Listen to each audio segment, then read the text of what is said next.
आज आपण बघणार आहोत मिलेट या धान्याला इतके महत्व का दिले गेले। तर मिलेट हे धान्य असं आहे, मूर्ती लहान व कीर्ती महान। मिलेट मध्ये काय नाही, मिलेट मध्ये प्रोटीन्स आहेत, आयर्न आहे, कॅल्शियम आहे, मॅग्नेशियम आहे, कॉपर आहे, झिंक आहे। एक परिपूर्ण धान्य आहे। खरं तर मिलेट हे धान्य अनेक प्रकारात उपलब्ध आहे व त्याच्यातले अनेक प्रकार आपण रोजही वापरत आहोत, फक्त आपल्याला माहित नाही याला मिलेट म्हणतात, याचा उपयोग काय। मिलेट हे कुठलंही परदेशी धान्य नाही, हे पुरातन काळापासून भारतातच असलेलं हे धान्य आहे आणि भारतामध्ये याला फक्त अन्न म्हणून मान दिलेला नाही, तर आपल्या सण समारंभांमध्ये सुद्धा मिलेटचा उपयोग केला जातो। दुर्गा पूजेला घट बसवताना मिलेटचं धान्य त्या घटामध्ये पेरलं जातं। साऊथ मध्ये लग्न कार्यामध्ये अक्षदा म्हणून मिलेटचा वापर नवरदेव नवरींच्या डोक्यावर टाकण्याकरता, आशीर्वाद देण्याकरता वापरला जातो। अगदी विष्णू पुराणात सुद्धा मिलेटचा उल्लेख आढळलेला आहे। मोहनजोदडो हडप्पामध्ये मिलेटचे अवशेष सापडलेले आहेत की जीसस जेव्हा ख्रिश्चन धर्माच्या प्रचाराकरता बाहेर पडायचे तेव्हा त्यांच्या झोळीत सुद्धा मिलेटचे अवशेष सापडले गेलेले आहेत। मिलेट हे धान्य एक 5 ते 7 हजार वर्षापासून या पूर्ण पृथ्वी तलावर आहे, पण भारतामध्ये ते अधिक प्रमाणात सापडलं जातं, कारण दऱ्या खोऱ्या डोंगर कमी पाणी याच्यात मिलेटचं पीक अतिशय उत्तम प्रकारे घेता येतं।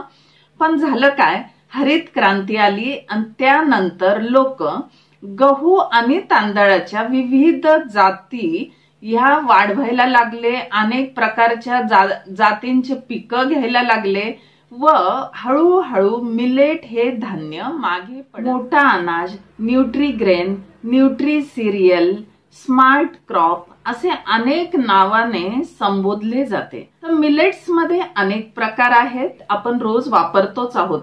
ते म्हणजे बाजरी आहे, ज्वारी आहे, नागली आहे, यांना कुठलेही कवच नसतं, वरचं कवच काढावं लागत नाही।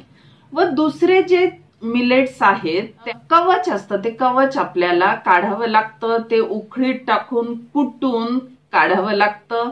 खूप मोठं म्हणजे अवघड काम असतं। आजकाल मशिनरीज आहेत आलेल्या, पण मशिनरीज मध्ये कधी कधी काय होतं, त्याचं वरचा जर धान्याचा लेअर निघून गेला तर त्या धान्याची पौष्टिकता ही कमी होऊन जाते। आणि ह्या मिलेट्स मध्ये औषधी गुणधर्म असतात। आपले बाजरी, ज्वारी, नागली हे मिलेट्स पौष्टिक असतातच, पण जे आजार बरे करणारे जे मिलेट्स असतात ते हे छोटे मिलेट्स ज्यांना कवच असतं। की मिलेटचं उत्पादन हे 40% अजून भारतात वाढलं गेलं पाहिजे, कारण त्याला अतिशय कमी पाणी लागतं। 3 पावसाच्या पाण्यांवर हे मिलेट येतं। हे अतिशय पौष्टिक आहे, ग्लुटेन फ्री आहे, याला म्हणतात पॉझिटिव्ह मिलेट्स, याने आजार बरे होतात। आणि अजून एक तिसरा प्रकार असतो, तो म्हणजे सुडो मिलेट्स। तर आता सुडो मिलेट मध्ये एक राजगिरा येतो आणि एक बकव्हीट प्रकार येतो। तर हे बकव्हीट थोडं वेगळा प्रकार आहे, त्रिकोणी प्रकारचं हे धान्य असतं। मग बऱ्याच जणांचा प्रश्न असतो, क्विनोआ हे काय? क्विनोआ हे मिलेट नाही, हे स्युडो सिरियल मधला एक प्रकार येतो। मिलेटच्या त्याच्या प्रॉपर्टीज ह्या वेगळ्या असतात। क्विनोआ हे भारतामधलं धान्य नाही, हे परदेशामधलं धान्य आहे आणि बाकी सगळे मिलेट्स हे भारतामधले आहेत। अगदी वर्षानुवर्ष म्हणजे 5 ते 7 हजार वर्षापासूनचा मिलेटचा वापर आपण भारतामध्ये करतो आहोत। तर आता कवच नसलेले मिलेट्स आपण अगदी रोजच्या व्यवहारात वापरतोच, ते म्हणजे बाजरी आहे, नागली आहे, ज्वारी आहे आणि गहू तांदूळ हे धान्यामध्ये जातं, हे मिलेट्स मध्ये मोडत नाही। पण तिसरा प्रकार बघितला होता ते म्हणजे कवच असलेले मिलेट्स। 5 प्रकारचे येतात ते। तर आता या मिलेट्सवर जगभरातून बराच अभ्यास केला गेला आणि शास्त्रज्ञांच्या म्हणण्यानुसार, त्यांच्या अभ्यासानुसार आपण जर या मिलेट्सला, या धान्याला मार्क्स द्यायची, गुण द्यायची वेळ आली तर ते कसे देणार ते आपण बघू. तर गहू तांदूळ हे धान्य आहे, याला मार्क द्यायची वेळ आली तर वजा किंवा उणे 50 मार्क्स देता येतील. म्हणजे जगभरातल्या शास्त्रज्ञांच्या नुसार तर त्यांनी जे प्रयोग केलेले आहेत, जे त्यांना स्टॅटिस्टिक डेटा मिळालेला आहे त्याच्याप्रमाणे. कारण गहू तांदूळ हे उपयोगी तर नाहीच, पण गव्हामुळे किंवा तांदळामुळे जेही आजकाल हायब्रिडायझेशन झालेलं आहे, तर गव्हामुळे जास्त काय होतं की पॅनक्रियास मधले बीटा सेल्स सुद्धा नष्ट व्हायला लागलेले आहेत आणि त्यामुळे आजकाल गहू खाल्ल्यामुळे बऱ्याच जणांना डायबिटीस होतोय.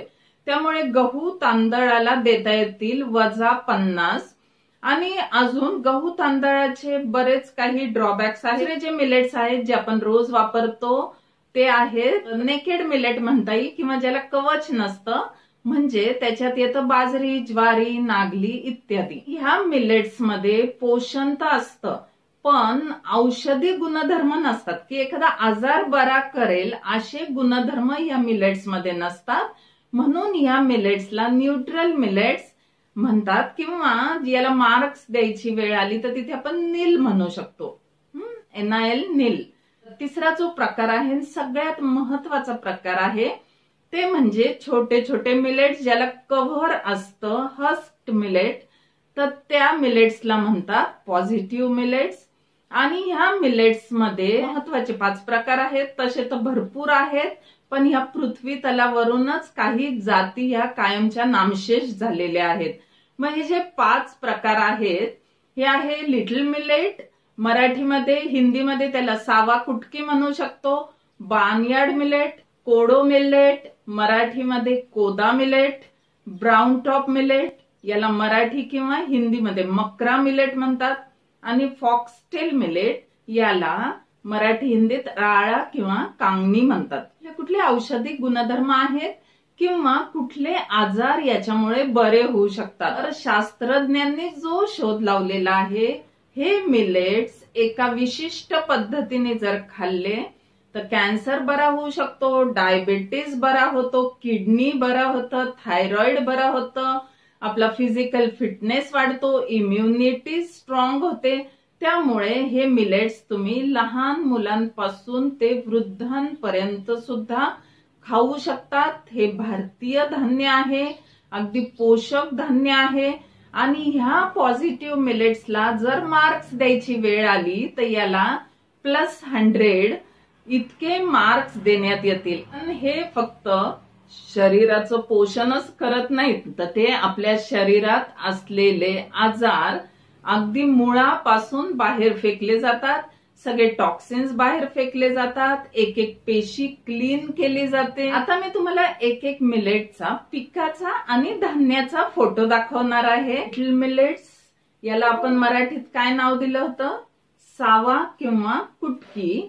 तर हे मिलेट साधारण पांढऱ्या रंगाचे असतात. त्याच्या ओंब्या सुद्धा तुम्ही बघू शकता आहात फोटोमध्ये.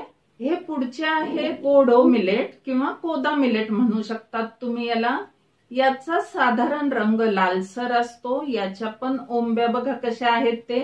आणि कोडो मिलेट जेव्हा आपण पाण्यात धुतो तेव्हा लाल लाल पाणी बाहेर त्याच्यातून निघतं. जितक्या वेळा तुम्ही धुवाल तेवढ्या वेळा लाल पाणी निघतं. तिसरं मिलेट आहे बार्नयार्ड मिलेट, बार्टी किंवा सामा याला म्हणू शकतो आपण मराठी हिंदीमध्ये.